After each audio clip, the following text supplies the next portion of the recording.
साधुओं के पावन प्रसंग भाग 52 में आज हम स्वामी धीरेशानंद जी के विषय में जानेंगे। 1970 ईस्वी के फरवरी महीने में विवेकानंद पॉलीक्लिनिक लखनऊ का उद्घाटन हुआ। हम 152 सन्यासी वहां पर उपस्थित हुए थे। अद्वैत आश्रम कोलकाता वापस आने के समय काशी में मैं कई दिन तक था। एक दिन प्रातः मंदिर से सेवाश्रम में वापस आते समय दाढ़ी वाले एक सन्यासी को प्रणाम किया। इन सन्यासी को मैंने पहले कभी नहीं देखा था, किंतु नाम सुना था। उन्होंने मुझसे पूछा, क्या नाम है? चेतनानंद। तुम तो बहुत अच्छा लिखते हो, क्या तुमने संस्कृत का अध्ययन किया था? ऐसा लगता है कि उन्होंने उद्बोधन पत्रिका में प्रकाशित मेरा लेख रामचरिते कालिदास ओ भवभूति पढ़ा होगा। तुम मेरे साथ भेंट करना, ऐसा कहकर वे चले गए। अंबिका धाम सेवाश्रम वाराणसी के पीछे एक छोटे से कमरे में वे रहते थे। उनके साथ वेदांत को लेकर बहुत विचार विमर्श हुआ। वे शास्त्र में मग्न रहते थे और कहते थे कि कैसे वेदांत के सत्य का जीवन में अनुभव किया जाए। जब मैं प्रशिक्षण केंद्र बेलूर मठ में था, तब ब्रह्मचारी सुजित और मदन कनखल से आए थे। दोनों ने धीरेशानंद जी महाराज से शास्त्र का अध्ययन किया था।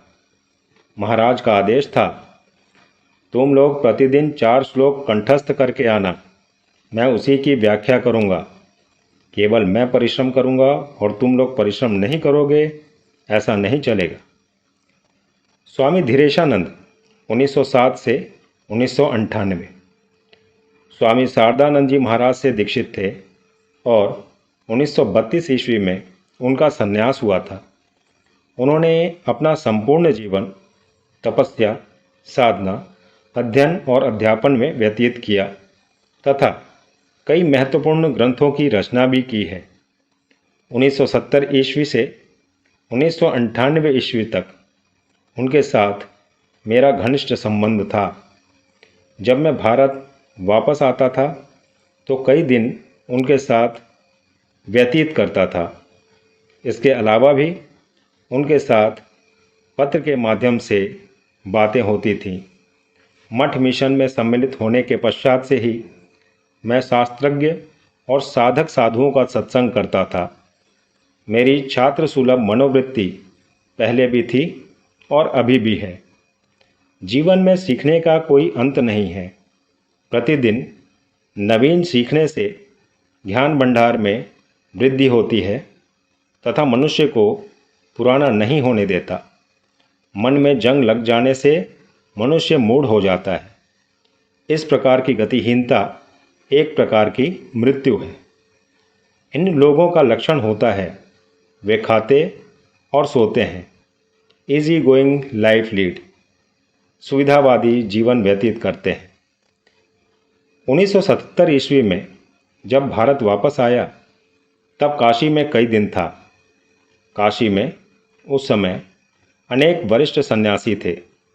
समय मिलते ही मैं उनके अनेक सन्यासियों के कमरे में जाकर प्रश्न करता था तथा उनकी स्मृति कथा को सुनता था। तदुपरांत कमरे में आकर दैनंदिनी में लिखता या टेप करता था। साधु जीवन के प्रथम 10 वर्ष मैं अद्वैत आश्रम कोलकाता में सेवारत था। हिमालय जाकर निरालंबन होकर तपस्या करने की कामना मन में जागृत होती थी, किंतु कोई सुयोग नहीं मिला। ठाकुर के पार्षदों का त्याग, तपस्या, कठोरता मेरे युवा मन को प्रेरित करता था। स्वामी धीरेशानंद जी महाराज का मैं बहुत ऋणी हूँ। उन्होंने मुझे अपने दैनंदिनी देकर मेरी अतृप्त कामना को बहुत कुछ पूर्ण किया है।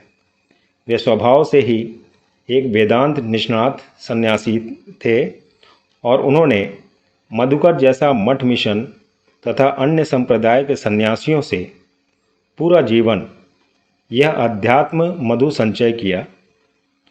उस समय दैनंदिनी में बहुत सुंदर अक्षरों में लिख कर रखा था। उसका नाम था सत्संग रत्नावली। ऐसा कहा जा सकता है कि मैंने बिना परिश्रम के ही एक सन्यासी के संपूर्ण जीवन के परिश्रम से अर्जित संपत्ति प्राप्त कर ली। उनके उस दैनंदिनी से ही कुछ वरिष्ठ सन्यासियों के संस्मरण उद्बोधन पत्रिका में प्रकाशित किए गए थे और अभी निबोधक पत्रिका में धारावाहिक रूप में प्रकाशित हो रहा है। महाराज की दैनंदिनी को आधार बनाकर from the diary of a monk नामक मैंने 30 व्याख्यान दिए हैं। यह दैनंदिनी अध्यात्म पिपासुओं के लिए अमूल्य संपदा है। महाराज के पास कई प्रकार की दैनंदिनी थी। हिमालय के सन्यासियों के बारे में 2 खंडों में लिखा दैनंदिनियों का नाम था सत्संग रत्नावली और उनके व्यक्तिगत दैनंदिनी में रामकृष्ण संघ के सन्यासियों की स्मृति कथा थी। इसके अलावा उनके पास कई और दैनंदिनी थी। इस व्यक्तिगत दैनंदिनी और छोटे छोटे दैनंदिनी के विषय में उन्होंने 24 दिसंबर 1982 में स्वयं लिखा है।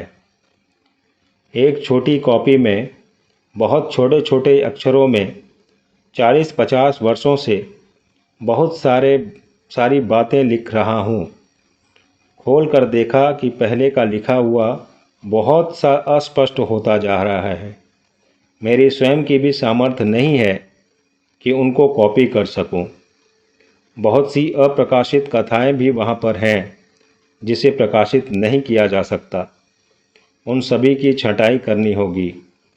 सोच रहा हूँ कि यक्ष का धन तुमको ही दे दूँ। दैनंदिनी कैसे भेजूँगा? क्या अद्वैत आश्रम उसको पुस्तक के साथ भेज देगा? यह सब मुझे मालूम नहीं। क्या कोई निकट भविष्य में अमेरिका से भारत आएगा? यदि ऐसा होगा तो उसके हाथ में दे दूँगा। महाराज, राजा महाराज तथा ठाकुर के अन्य पार्षदों के विषय में बहुत नवीन बातें उसमें अवश्य पाओगे, जो वरिष्ठ सन्यासियों के मुंह से सुना था। अभी तक वह कॉपी किसी को नहीं दिया। अकस्मात मेरी मृत्यु के बाद वह सब कचरे के डिब्बे में फेंक देंगे। 4 फरवरी 1983 को महाराज ने लिखा था, तुम्हारे कथनानुसार मेरी छोटी नोट कॉपी यक्ष का धन 4 फरवरी 1983 को रजिस्टर्ड एयरमेल से भेजी गई हैं। बहुत खर्चा हुआ। जो भी हो, अब तुमको मिलने से ही हुआ। प्राप्त करने पर अवश्य अवगत कराना, क्योंकि मैं उसके लिए चिंतित रहूँगा। कॉपी बहुत ही छोटे छोटे अक्षर में अपने लिए ही लिखा था, जिसे अन्य कोई सहज में नहीं पढ़ पाए। आरंभ का कई पृष्ठ फाड़ दिया हूँ, क्योंकि उसमें महाराज गणों से संबंधित प्रसंग नहीं है। उत्तराखंड के वरिष्ठ साधुओं की बातें लगभग 50 वर्ष पूर्व की लिखी हुई हैं। कॉपी के अंत में प्रभास महाराज, स्वामी देवाशानंद द्वारा कथित महात्मा मथुरा दास की बातें हैं। वे हरिद्वार के एक प्रसिद्ध सन्यासी थे। स्वामी जी के भाई महेंद्रनाथ दत्त ने अपनी पुस्तक साधु चतुष्टय में मथुरा दास की कहानी श्रद्धा के साथ लिखी है। कॉपी में बहुत सी बातें हैं, फिर भी ऐसा कुछ प्रकाशित नहीं करना जिसके लिए मुझे सबके सामने छोटा होना पड़े। ये सब लिखा हुआ तुम्हारे किसी कार्य में आया कि नहीं, बताना। मुझे वह मूल्यवान व्यक्तिगत दैनंदिनी मिली। वह अलग से प्राचीन साधुदेर कथा द्वितीय खंड प्रकाशित होगी। 1936 से 1969 ईस्वी तक महाराज ने उत्तराकाशी, ऋषिकेश, हरिद्वार अंचल के बहुत से साधुओं का संग किया था और उनके साथ हुई वार्तालाप को कई बृहद दैनंदिनी में सुंदर से उपशीर्षक देकर लिखा था। 25 अक्टूबर 1985 को महाराज ने मुझे लिखा था, मेरे पास कई नोटबुक हैं, उसमें उत्तराखंड के वेदांती सन्यासियों के वेदांत की कई कथाएं और कहानियां हैं। मेरी जो अवस्था है उसमें मैं वह सब लेकर क्या करूँगा, तुम्हारे कुछ कार्य में आ जाए। मैंने अविलंब पैसा भेज दिया और वह सब जहाज़ से रजिस्ट्री करके भेजने के लिए कहा। उन्होंने 11 दिसंबर 1985 ईस्वी को काशी से लिखा। परसों मानिक बाबू, वहाँ के एक सेवक द्वारा दूर के जीपीओ से दैनंदिनियों को तुम्हारे नाम और पता पर रजिस्टर्ड सी मेल से भेजा गया है। प्राप्ति संवाद अवश्य ही देना तथा वह लिखा हुआ तुम्हारे किसी कार्य आया कि नहीं बाद में बताने से मुझे खुशी होगी। 2 महीने बाद दैनंदिनी मिलने पर मैंने प्राप्ति संवाद दिया और उत्तराखंड के उन सब महात्माओं का परिचय जानना चाहा। इसके उत्तर में महाराज ने 16 मार्च 1986 ईस्वी को काशी से लिखा। पार्सल निर्विघ्न पहुंच गया, यह जानकर निश्चिंत हुआ। लिखा हुआ तुमको बहुत पसंद आया और वह तुम्हारे कार्य आया, यह जानकर आनंदित हुआ। यदि तुमको ऐसा लगे तो अपनी पसंद से विषय को चुनकर एक पुस्तक भी प्रकाशित कर सकते हो जिसमें उन सब महात्माओं का नाम देना, किंतु मेरा नाम देने की आवश्यकता नहीं। जैसा अच्छा समझो वैसा करो। महात्माओं की आंतरिक बातें हृदयग्राही और सबके लिए कल्याणकारी हैं। जय श्री राम कृष्ण।